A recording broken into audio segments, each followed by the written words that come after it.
So I have spent the last couple of weeks learning more about TanStack Start and actually building out a couple of real applications using it. For example, I built out this course platform, which I have all of my tutorial videos for this React Challenge course uploaded. It's hooked into Stripe. We got authentication with Google. And then I also have my site Sensei project, which is being built with TanStack Start. So I figured let's just go ahead and make a tutorial and teach some of the things I've learned along the way building out these two projects. We're going to start really simple and just do like a to-do list application. First of all, if you go to Quick Start, they have a command you can run to basically set up a project. They also have a bunch of other starting kit projects. For example, if you want a basic starter kit, they have those. They have something with auth. They have something built in the convex already, something with Supabase. We're going to copy this command here, and then we're going to go back and just make a really quick project. I'll call this TanStack to do. So now that we have a new project, let's do an npm install. And then I'm going to do an npm run dev to get it running, and we should be able to see it on localhost 3000 in our Chrome browser. Okay, so that's done installing. Let's just do an npm run dev, and we should see localhost 3000 pop up here. And now we have a project. So the first thing we need to talk about is the router. So if you look at this project, we have a source folder, and then there's going to be a routes directory in here. This is where you can define all of your routes, and this is going to be a file-based router. So the name of your files are going to map to the URL that's up here. So if you look here, we have a route -a. I'm assuming there is a file called A somewhere. Here it is, route A. Now this project comes set up with a bunch of routes. I'm going to go ahead and just delete some of them. The first thing to talk about is the top level root. So there's a file called __root. This is where you can define some metadata that will go in the head of your project. You can define any additional links that you might want to fetch when your application loads. You can define some other components, such as like what happens when an error happens, what do you want to show, what happens when you hit a page that's not found. You can define that here. And then finally, you can define the root component, which is like the thing that sits at the very top of your application. A lot of this stuff is boilerplate, so you don't have to worry about it too much, but I will state that there's this outlet component. This is how you can kind of slot in children. So if you imagine a tree, this is the very top of your tree. And then as you go to these sub routes, such as index, it's going to take the component from index and it's going to slot it in here. Okay, so this is the root document, which is going to take the root component and put it in here. So this outlet will be used for injecting the index. Let's just go ahead and take a peek at the index. And here is how you create a TanStack Start route. The main thing is that every route in TanStack Start has an export called route, and it is equal to a create file route. So this is automatically going to get created for you. You typically do not have to actually type this by hand. This format makes it kind of easy because you can look at any file and inside of it, it tells you like what path you have to go to have this component display to the page. So looking at the index, that is going to map to the root of our project, which is going to inject a welcome home into this outlet, which should show right here. So we have a welcome home. And just to kind of play around with this a little bit, let's go back to root. If you want to put a header here or something, you could do this, and then you'd have a header be injected before every single page, right? So if I go over here, you'll see there's a header. Any route that I add in will have that header. You could also add like a footer. Under the children, you could probably add a footer if you want to. And there the footer will be on every single page. So I like to use the root for doing something like this. And you can also dynamically hide and show the header in the footer based on what path that you're at. Okay, and we'll come back and we'll dynamically have these things hide and show based on a hook that we can use. Well, let's pretend like we're going to make a new route. Okay, let's just make another route called another.tsx. The name of your file, notice that the moment I make this file, it automatically injects a bunch of code with the exact same path that would be needed for this. Okay, so if you save this, let's go back to the index, and I want to make a link. So how do I actually link one page to the next page in TanStack Router? Well, you can just go ahead and import a link like this. And then you can just say to, and then you point to whatever you want. The cool thing about TanStack starting TanStack Router is you have complete type safety with all your routes. So if you have like 100 different routes, they're all going to show up with autocomplete in your Visual Code Editor, which is really nice. So I can go ahead and click this. And then if I go back to my page and click go to another, you'll see that it navigates us to /another. And then I can typically just go back, right? Okay, so we just learned how to make a new route, and we learned how to link between routes, which is really important. Kind of the first thing you need to learn with TanStack Start and TanStack Router. Now, the next part is how do I actually make parameters in these routes? I'm gonna go ahead and make another one. I'll call it like users And then I'm going to go ahead and just put a dot and I'll say money sign user ID.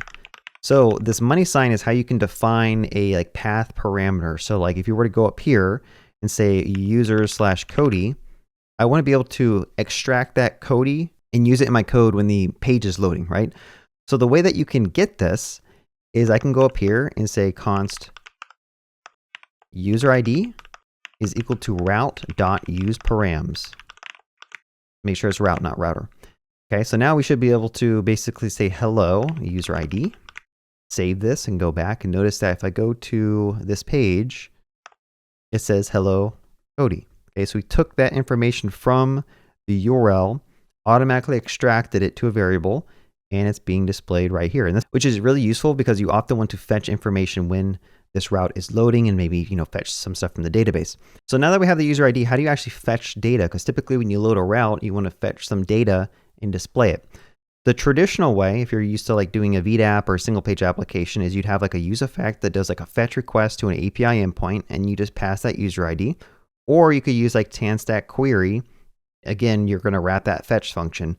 But I want to show you something that's kind of new that you probably don't know, and that is the server-side rendering aspect of TanStack Start. So up here, you have a bunch of functions you should probably look into.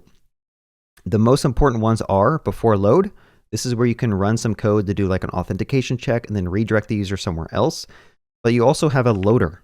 Let's just go ahead and run this loader, and we should get access to the user ID when this loader runs. So I'm going to go ahead and just go back and click refresh.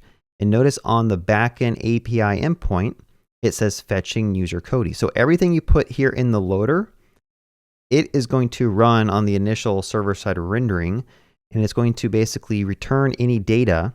Like for example, if I wanted to return a message that says hello, I want to be able to get that message and display it in my route. Now in the loader, typically this is where you want to fetch data from a backend endpoint, like an API endpoint, and then you want to basically return that so you can use it over here. So I'm going to say const data is equal to route.use loader data. Okay, and if you hover over this, you'll see automatically it's type safe. We have the message here. So I can simply just display a message like this. And then if I go back to my UI, you'll see that that message shows up right here with a hello.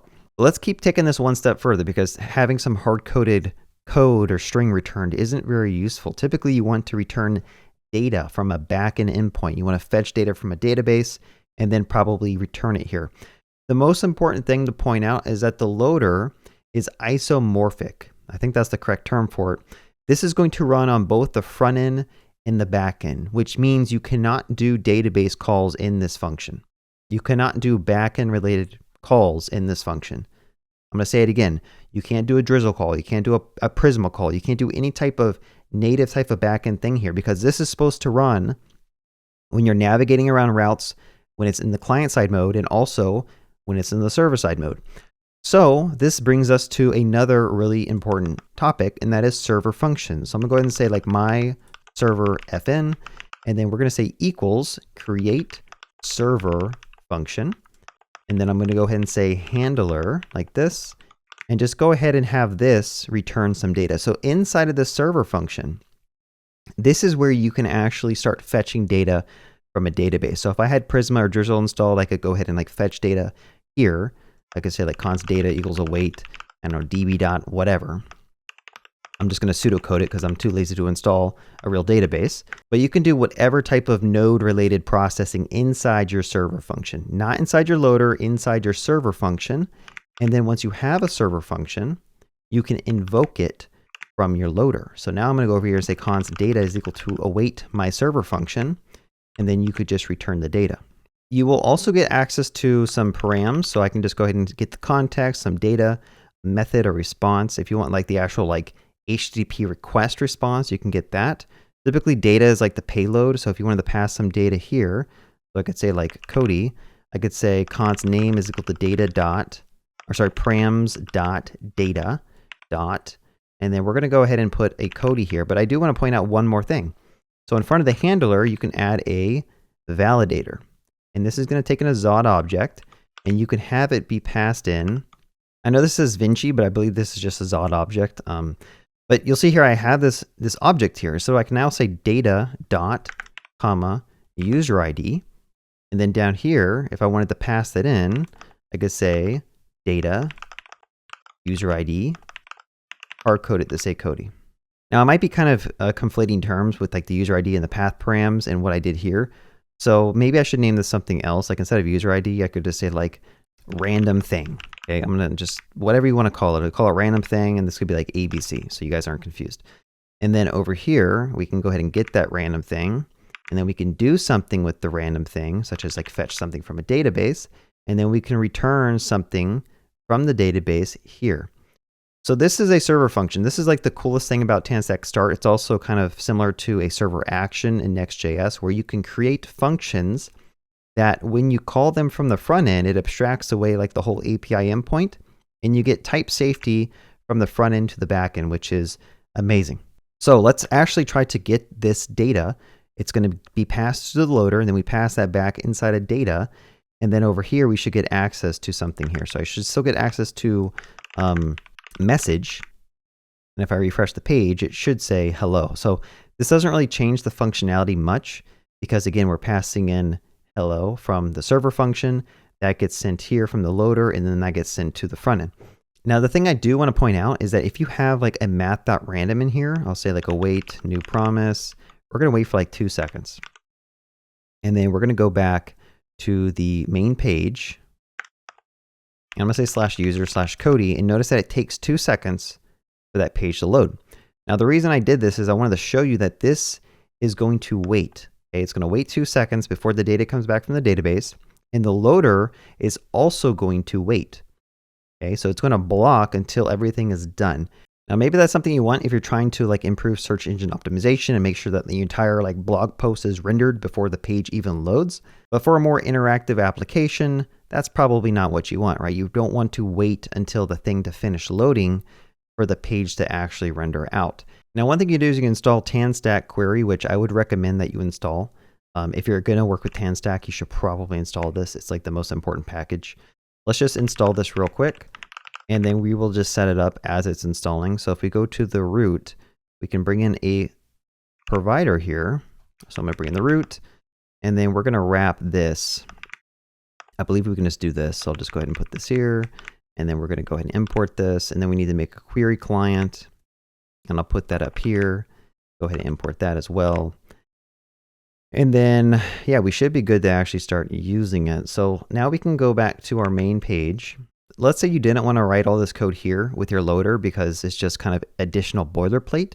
What you can actually do here is you can say const data, and then I'll say like, I don't know, loader data equals, and I'll say use suspense query. Which should be this one. Okay, so now that you have a use suspense query, you can actually just invoke your server function inside the query function. If you don't know how React Query, Tanstack Query kind of works, basically it's a wrapper that gives a bunch of utility loaders and like refetch methods that you can put on top of your fetch requests or on top of your API requests. Okay, so instead of like having this loader try to fetch the data and wait, you can do the exact same thing inside of a component and then use that loader data to display that same message. Now, before I show you how this works, let's go back to the index, and I want to show you another important thing. When you want to link to a dynamic route, so a route that has like a money sign in it, let's just go ahead and add a link here. The difference is you're actually going to put that money sign in the to, but then you're going to add a params like this, and I'll say like go to Cody page, or sorry, users page, whatever. And you can actually inject whatever parameters, which are going to take this parameter and put it like right here. Okay. So why did I do this? Because I want to show you that the use suspense query, this is still going to block the entire server-side rendering. So if I go ahead and change the message to something else and save this. So let's just go ahead and click on this link, and you'll notice that it does redirect almost instantly, but then after 2 seconds, that data will come in. So use suspense query is also good. It's a little bit different than using the loader. It kind of depends. If you want to make like a separate component or something, like a nested component, we can just go ahead and say like a user component here. And then up here, we can make a function called a user. And then we're going to actually grab that suspense query and put it here. Okay. And then we're going to try to render out that data dot user data.message or loader data.message, like this. We don't technically need a user for the query key, but this will still work the same way. So it kind of gives you flexibility that you can actually use, like, in a sense, server components inside of smaller nested components. You just have to have a use suspense query.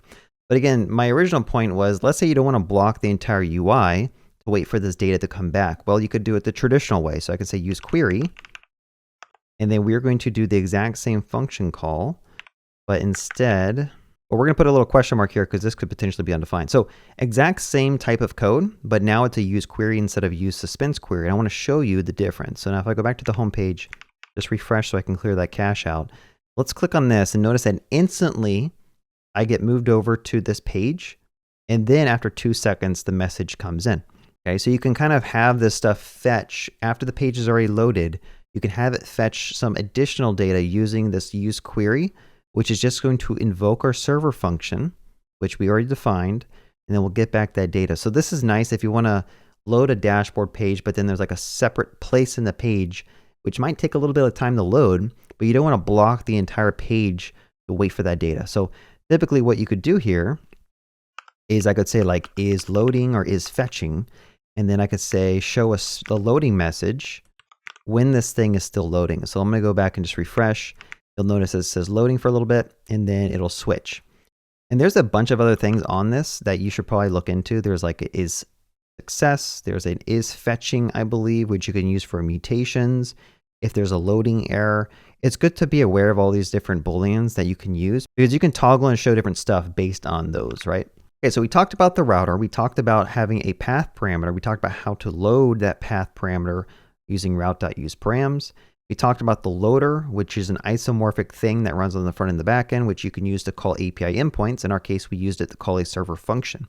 Server function is where you can define a server function, something that runs on the server to fetch data from Drizzle or Prisma or whatever, and then return that back to the user.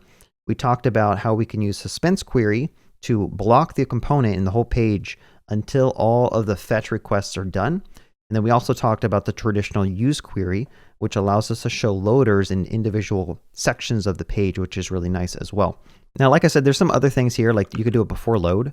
And then if you want to just basically say, I don't know, if you're not authenticated or something, you could just go ahead and say like throw new, I think it's called a redirect error. Actually, I think you call redirect. I honestly don't remember. Maybe it's return redirect. Let's try this out. So if I try to go to this page with a Cody, it should kick us back to the home page. Okay, so you just have to return that redirect object, and notice that the moment you go here, it's going to kick us back. Users Cody, and it takes us back to the home page. So again, like before load is where you can add your guards and stuff like that.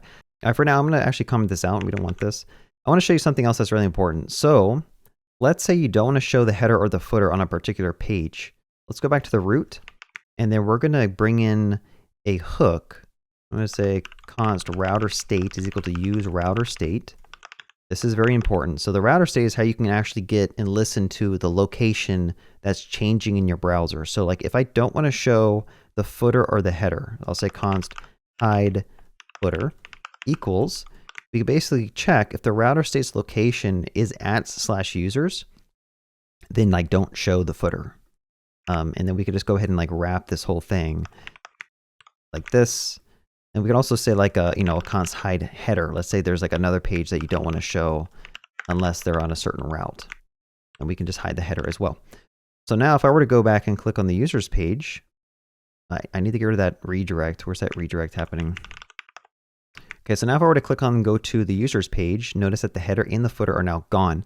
So we can easily hide and show different things on our page by using the router state. And then like I've done this on my applications. Some page you just don't want the header or the footer. Maybe you have like an onboarding process and you want to hide all the additional stuff. This is really useful for that. Now let's talk more about the router because I only touched the surface of it. So you can make routes this way. This is called a flat route. So like every dot is going to basically pretend like it's a slash. So if I wanted to make a page called like est123 hello world.tsx, that is going to generate a path that looks like this. API test 123 hello world. I think I added it to the API folder. So let me move it out and then that should refactor it. Okay, so now if I were to go to this URL right here, we'll see that it prints out this information. Okay, so again, what I'm showing here, this is a flat nested route. So like you can have every part of your route be a dot delimiter. And technically you don't need any folders in TanStack Start, right? You could just have a bunch of flat routes like this. Some people find it easy to be able to find their routes when it's a flat nested route structure. I personally like the nested route structure. So you can make the same path by just making a bunch of folders. So I can say test. And then in here would be a folder called 123. And then we have another one called hello. And then we have a file called world.tsx. And if I actually delete this, this will do the exact same thing. So if someone were to hit this path, we will be able to see this.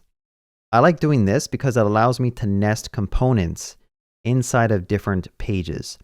You can even take it one step further. If you change this to world and then copy this into here, you can rename this one to index.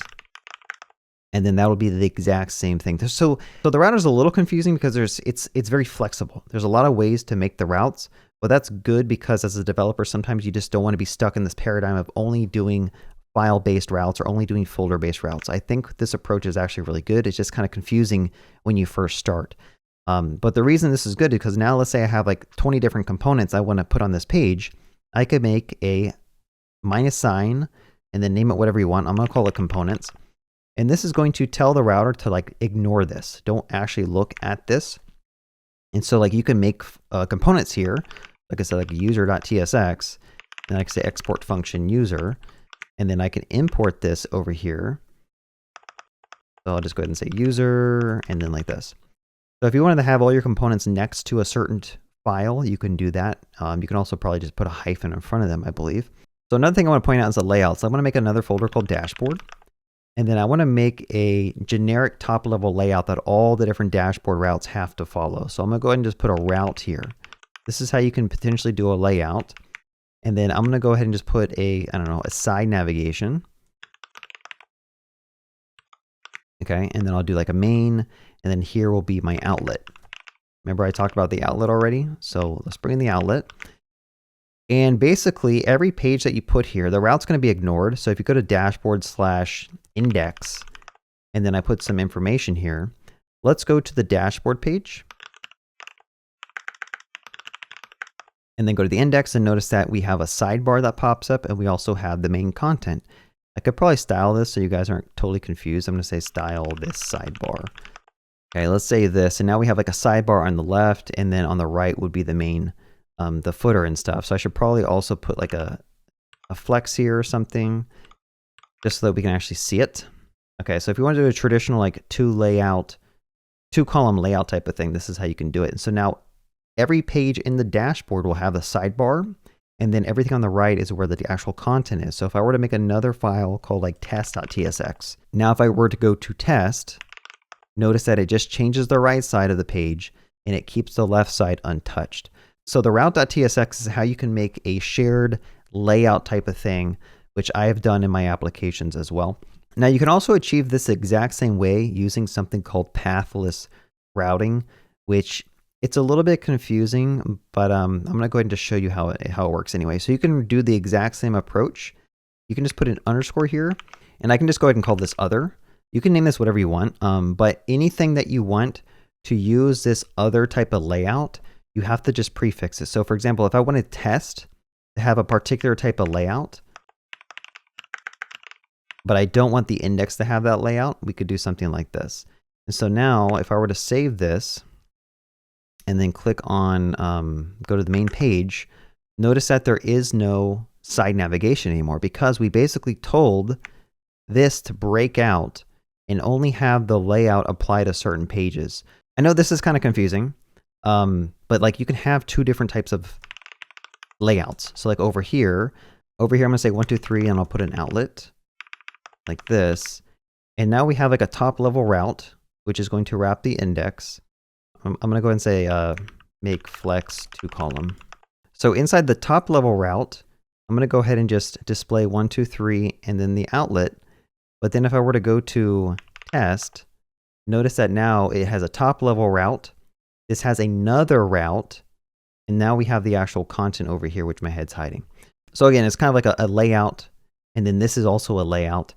I don't know, it's kind of confusing. I probably did a terrible job explaining that, but my recommendation would to be just use a normal route like this, and this could act as your layout. But if you find there's like a particular page where you want to change how like the top level layout works, but you still want to keep the directory structure, that's where you can start using the pathless layouts and like append them to different files so that even though they're in the same folder, they have different types of layouts. I think the last thing I'm going to talk about is you can actually make API endpoints inside of TanStack Start. So if you make an API folder here, you can make a file called, like, for example, users.ts. And then the moment you do that, it's going to auto-generate this file where you can actually start listening to GET requests. You can listen to POST requests, patch, put, delete, whatever. And you'll see, let's just go ahead and make one I'll call test.ts. Okay, so this makes a new API endpoint that accepts a GET request, and it's going to return some JSON to us. So like if we were to go to /API/test, notice that we get back that JSON. So right out of the box, like you have this way to build out API endpoints. Personally, I don't really use these unless it's for like a webhook callback, like Stripe callback or something. Typically, I would just use something called a server function, which I already talked about. It just makes the code have more type safety. It's easier to add in real quick, and you can call this from your components or from your loaders. Now, honestly, there's probably a lot more stuff I could talk about, but from what I remember building out my 2 applications over here, these are like the main things that you really need to understand so you can start building out pages and layouts and fetching data from the server-side rendering approach, from the client-side rendering approach. It's just good to kind of understand some of the stuff I talked about. Hopefully, I just exposed you to some of the keywords and terms, the routing, the paths, the loader, the server functions, how to grab some path parameters. I think I showed you maybe 80 or 70% of all the important stuff that I have done in these applications. So I think at this point, you could probably even start building out an application yourself. It would just be a matter of like hooking in a database if you wanted to, and like invoking those database calls in this handler. And then also understanding a little bit about the not found routes. And there's some other routes there that are probably good to understand. But I think this is a good start. Leave a comment if you enjoyed this tutorial, this walkthrough. And like always, have a good day. Happy coding. And I have a Discord. You guys can join my Discord if you want to talk to me directly or find a place to kind of hang out and talk to other developers. The link is in the description. Good luck.